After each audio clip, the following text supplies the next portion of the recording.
Dr. Pastor Dorcas, Rigathi. Amen. Amen.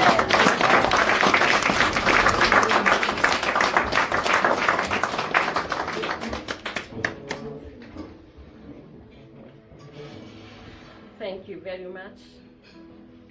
Thank you, Agnes. Perhaps it's good that introduction, I just thank God. I wonder who you are talking about. But I thank God for the grace He has given to us. I want us just to go before God. You know, we've been seated, and I want us to go before God, because sometimes when we speak too much and think about ourselves, we may forget and get ourselves exalted above what we are. So let's get into prayer. Just pray for yourself, pray for your family, pray for this nation, and pray for Kenya.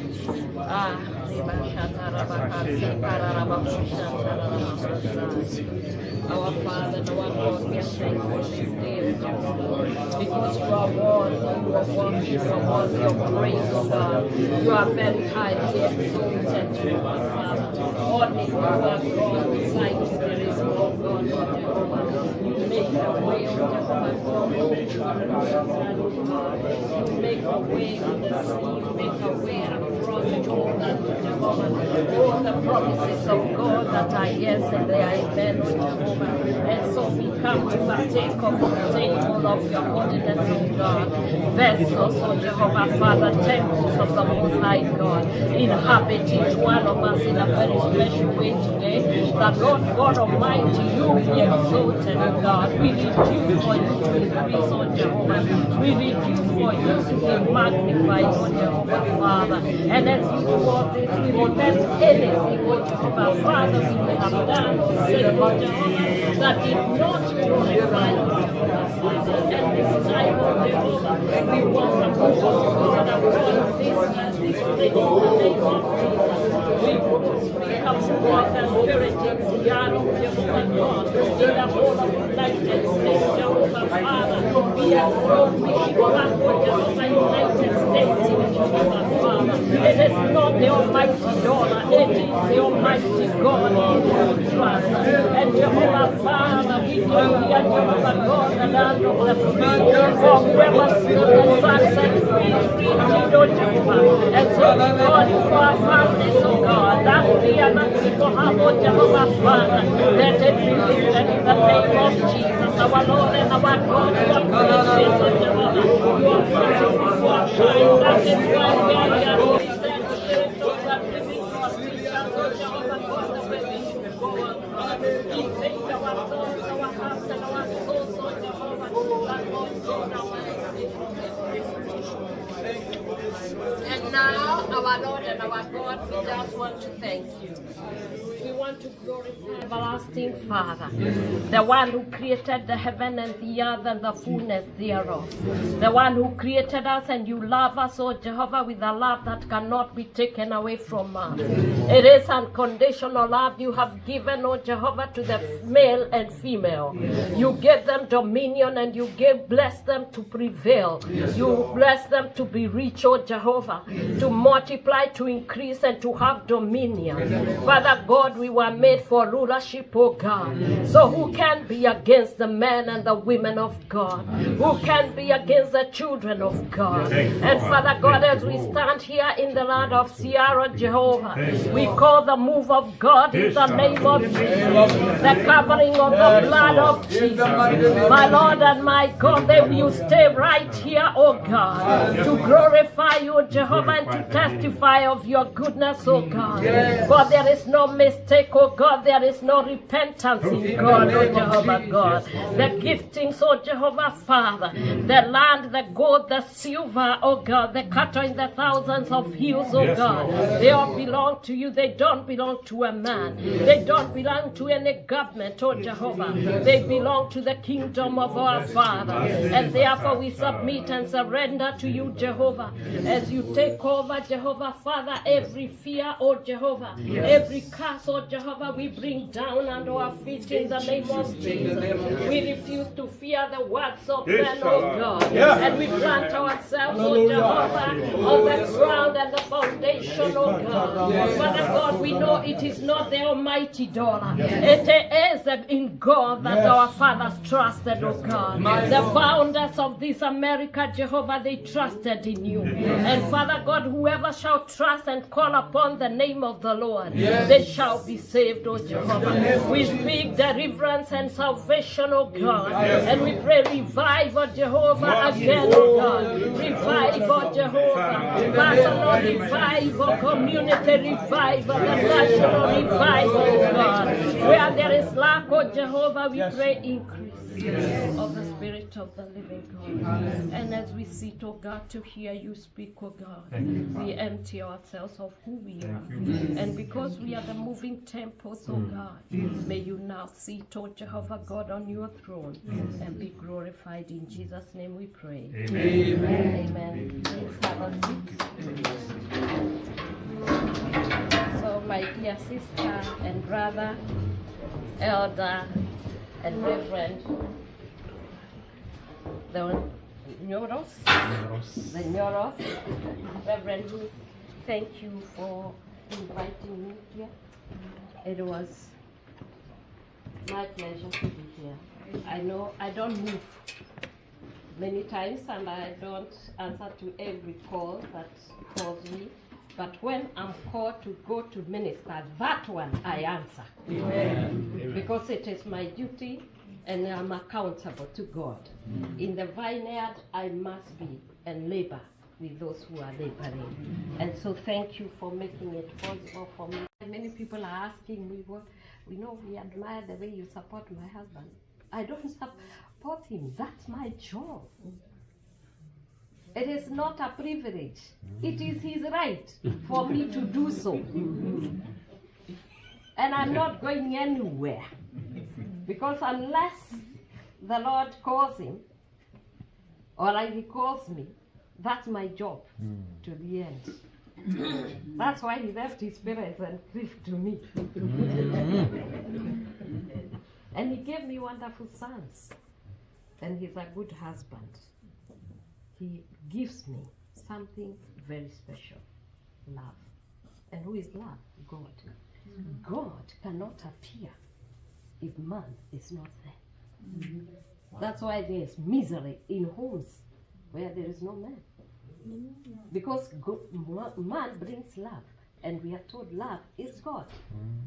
So if man is not present, then love is not there, and God is not there. So there is a mess over home.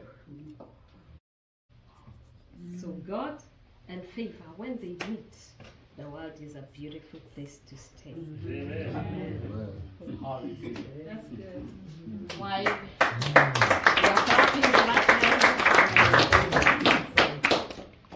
And today we have a crisis because we broke the protocol.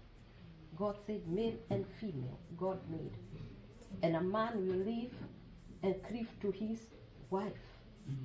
And he will be naked and he will not be ashamed. But today, what do we find? Misery in homes.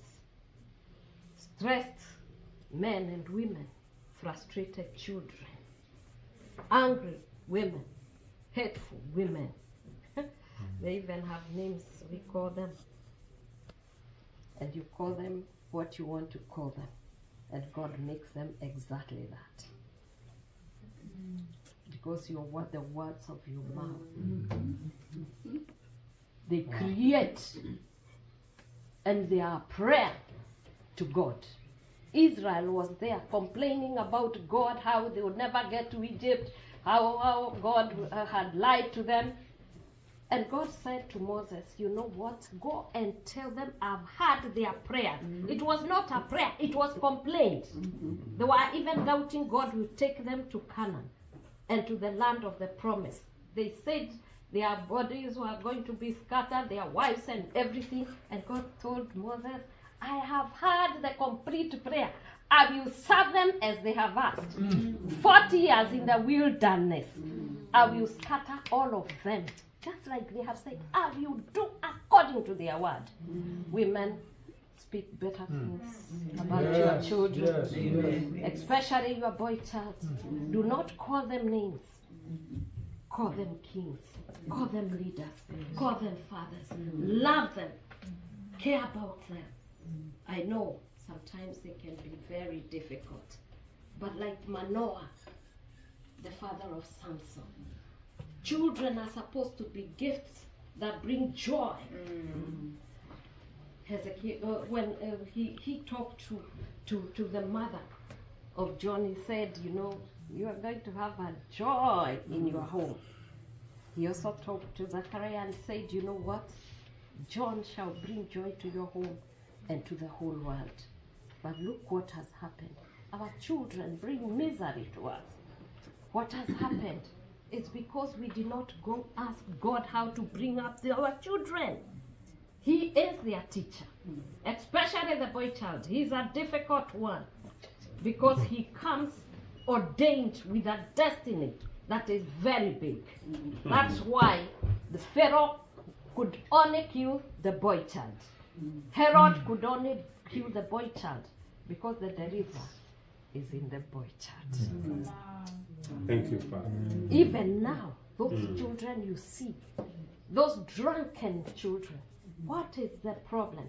They are depressed, they are frustrated, their dreams are dead, their vision is not there. So they are frustrated, they are going to drink, they are trying to find love, it is not there. They are trying to look for their fathers, they are not there. They are a frustrated lot, and they are the ones you have seen me correcting in the streets of Nairobi. Men God created with a purpose, but they are in the streets. In the last 2 years, I went to the dens of Mombasa, dens of Nyeri, dens of Moranga, dens of Bomet, and we brought men. And I'm telling you, those men, they are not just young, not at few there, you think. They are intelligent men. Some of them with forensic science degree. Others are engineers. Others, satanic agenda to destroy them. In the time of Pharaoh, it was the midwives that were given a decree to go and kill the boy child. In the Herod time, they murdered them. In this time, it is immorality, it is frustration, suicide, all these things you see. It is a satanic agenda. He's going for our men and women. We must rise. Mothers, you must rise. You must defend the boy child. And men who are here, you must also rise and defend your children. You must provide a heart and a shoulder for them to lean on. Those ones who may not have been fortunate to have a father in the house, you must provide fathers for them, because that is what they are looking for. I've spoken to them. Some of them in the dens were injecting themselves 23 years, and now they are transformed. Testimonies after testimonies I can give you. And one of these days with our evangelist, I will send you the testimonies. We had 1,200. And you know, most of them, those were the inpatients, the ones we assessed, and they had a higher degree of addiction, and we had to pay for them. And it was expensive, because the level of addiction depended on the time they were going to spend in the rehab. Depended on the level of addiction. And so some of them, the alcoholics, the ones who are starting, they would stay 3 months, others 6 months, others I'm still having them, even now. You heard me say, I will not stop. It does not matter. A second lady or deputy president was not the calling. The calling was to the boy child. And luckily, the vision, I was not given because I was a second lady. The vision I was given before. If you have a burden, that means if you have been seeing the children, and you have been seeing those boy children in chains, and you see their misery, and they get into your heart, that is your calling. That's how you identify your calling.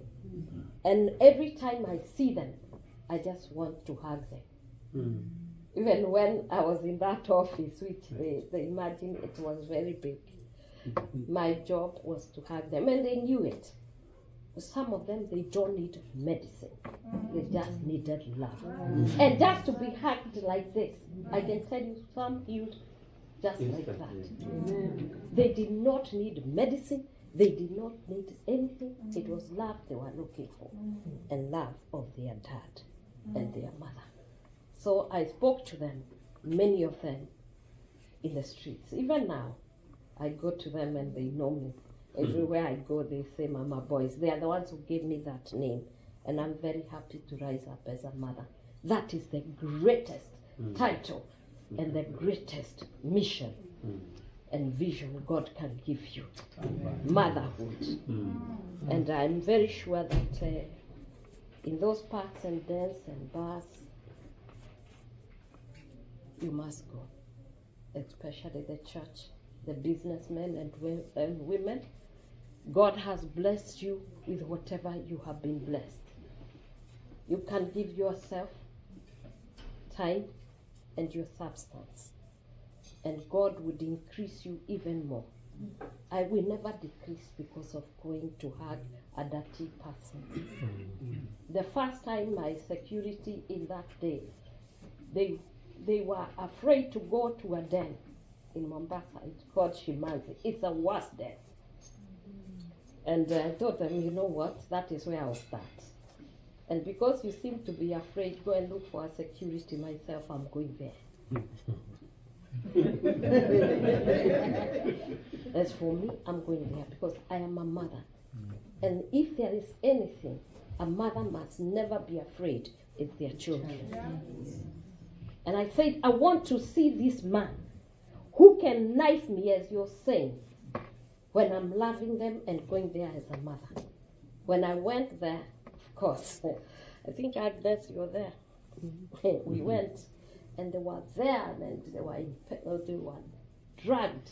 The needles were everywhere, and some could not see. And then we came in, and I looked at them and asked, "Hans, how are you?" And they smiled back. And then I hugged one of them. I looked again, and they said, "Na wewe ni nani?" And then they started calling me Mama Yetu. And then they said, "Oh, we know you people, tunawajua." It was Mombasa. "You are just coming here, you want votes." I said, "No, I don't want any votes. We are already in office. Maybe in another 5 years, but we have come to see you." And he said, "Wanakujanga hapa, sisi hatuna vitambulisho, sisi hatuna nini. So we have come to give you identity. Because you matter to us." And they said, "I know when you go, you'll not come back. We are hungry." And we told them, "Just sit there. We are going to get you food." They said, "We know you are not going to come back." I told you, "Just wait and see." So we came back with the food. The next time we came with medicine. The other time, one of them came and said, "I have seen you." I asked, "Where did you see me?" "On the TV. You are telling people to go to the rehab. Why haven't you asked us to go to the rehab?" I did not have faith for those ones. I must be honest. Yes. Those ones had been in drugs 20, 23 years. And one of them came and told me, "Mama, I saw you." And I was ashamed. Because I did not have faith in being able to bring them out. They challenged me. And then I told him, because I thought he was high on drugs, and so I told him, "Go. When there is a bishop there, and write your name, I'll take you to the rehab." He convinced 358 of them to go and register.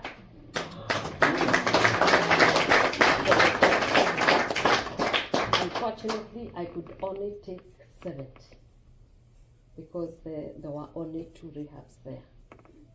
And that is where we took them, and they came out.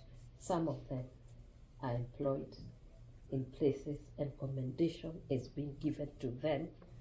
Others who we went to Bomet were askaris who were in drugs.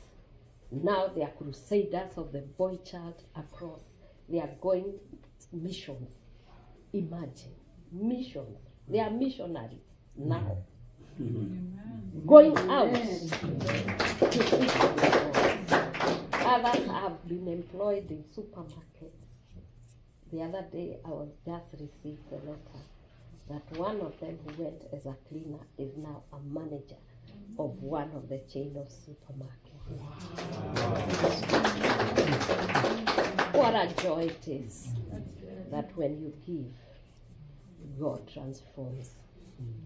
That is why you see me very passionate about the boy child, because the satanic agenda is to kill them and finish all of them and destroy the future of countries and communities. Without the boy child, I'm telling you, he's a seed carrier. How do you expect your girls to get married, have homes, be mothers? Satan did not bother with the girls. The Pharaoh did not bother with girls. He was very specific. If you find a girl, leave her. But they were worried about the multiplication and the increase of the Hebrews. And they wanted the boy dead. Today, they want the men dead. What will the women do? Men are the protectors of women. They protect nations. Even here, I don't think you have very many women soldiers, really. So they will be removing your protection. They will be removing your future, and they will be destroying your communities. And therefore, it is time that we do change and transform these men and give them back their dream, validate them, and give them back the vision and destinies that are being destroyed by the devil. In those 2 years that I had the privilege of every day waking up and going to look and to seek out these boys, I found them in prison. Because of drinking and being drugged, they messed. They were involved in crime. And many of them, young ones, were in prison for 50 years. I went there and I looked at someone who was young. And because of being drugged, they raped, and they were in for many years. And I asked myself, what kind of a community are we?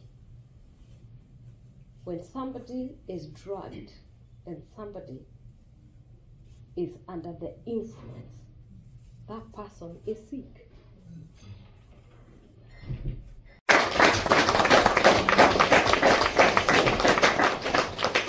And that calls to action. Those ones who we have taken, of course, with what happens. And I think that was one of the issues that brought us into problems with the current government. And I'm not apologetic, and I'm not sorry. Our work is to make sure that the children, these young men, got out of drugs. On the upper side, my man was busy registering and creating policy where you would remove alcohol and drugs and those poisons that are taken by these children that are killing them.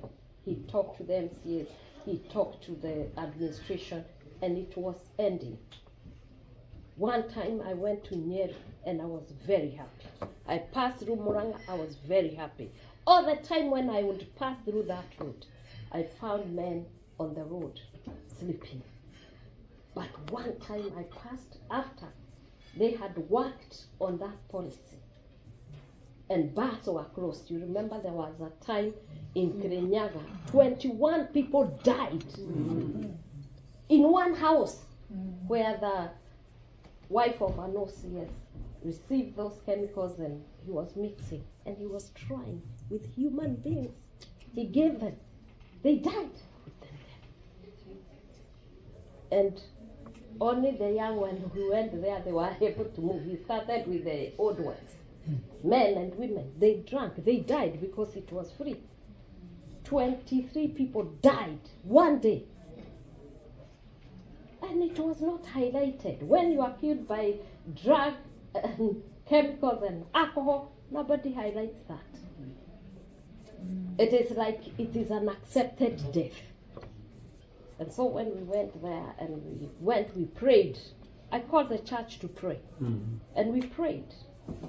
And the deputy president then, the people's deputy president, and now I chose him. I have never impeached him.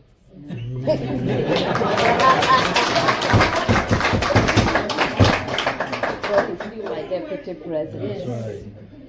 So we went and all the bars were closed. And in 2 months, in fact, whenever you'd go, the men were saying, let them close. Even those kiosks that sell the cigarettes, close all of them. Even the ones who are selling good ones, let them close so that we can get out of these chains. And one time I'm passing in Karatina, and I saw young men who used to be dirty. Now they were clean. And what did they ask, His Excellency? They asked for a job. Before, they were asking for 50 shillings to go and drink. Now we are again back to the scene. So I covet your prayers and your support. The Church of Kenya is working very hard. We work with ACK, we work with PCA, we work with Catholic, we work with everyone. Even with the Muslim, we are working. Because when it comes to drug addiction, it comes to death. There is no death of a boy that is decent. There is no death of a boy that has color. So this thing is terrible. From the rich to the poor, they are taken and they are dying. White and black, they are dying. Whether you are Christian, Muslim, or Hindus, this thing is a monster, and it is destroying men from across. And therefore, we've been working very hard to do rehabilitation. That health village is a place where we want to have a hospital. We want to have a TVET, a technical vocational training for the boys as they are being treated. I don't want to call it a rehab because that rehab has trauma. Everyone is, they attach to, you are mad or something. In fact, Mathare is one of the best rehabs, but if you take somebody there, they'll come out with us, living with us. Nobody wants to relate with them. So we want a health village where they can come, they are treated. We have a technical vocational training. We have a prayer center. We have a sports academy and agribusiness. So that once they enter there, they will be coming to be trained. They will come and find a place where they can call home and a fallback position. Even though they may go out there and relapse, they know they can come. And we are working together with churches, and this is what I ask the church in Seattle to do. Go for your boys. Collaborate even with the business people. If only every church can take 10, saving even one. Moses was one, Jesus was one, and he transformed the world. And I believe in this dispensation, there is one deliverer that Satan is looking for. We must get him before Satan gets him. That's right. It is our business to That's do right. it. Mothers, you must rise and we must go on our knees and support men, businessmen, pastors, bishops. There is no other work. Right now is to go look for them, love on them, clean them. And the church, I think it is the place of murder.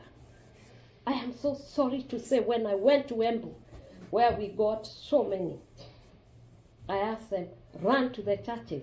They said, no, ma'am, we can't go there. They don't like us. They chase us away. And I ask myself, what is a church? How can we murder our children? How can we ask them not to come to the house of their father? That is a place where they are saved. That is where they can find grace. That's why they can meet up with the presence of God. Let them come as they are. Let them come as they are. Do not judge them. Do not condemn them. Love them, and you'll see what is going to happen. In our rehabs, we did what we called psychosocial and spiritual. Because unless you address the spiritual, you are wasting your time. Those children decided. Once they decided, today if you come to our daily farm, those who watched the other day, did you see those men? They are my men. I got them from the gutter. They are the best farm managers. Even now, I'm not worried. They are in all my farms, about 100 of them. They are working in various places. They have transformed because the mindset is in the soul of man. Once they decide, and we must make them decide. Don't force them. I never forced anyone to come to the rehab. And those who came, 75% success rate, it was marvelous. And we looked at what God has done and what He's doing. And I desire that you come in and help us to be able to salvage this serious crisis. So as I come to bring the word of God and to present that vision, I ask of you to come and also support. We want to make a model in Kenya and then cascade it to every county and then to the nations of Africa. It is time for Africa to rise. There are mothers, and we are busy going for our children. Satan has no chance. It is time. There is a woman and the offspring, and it is going to happen. We are going to crush his head. This time, we are not giving him a chance. Not for our boy child, not for our homes. He has no time. The time is up. In Jesus' name. Thank you so much.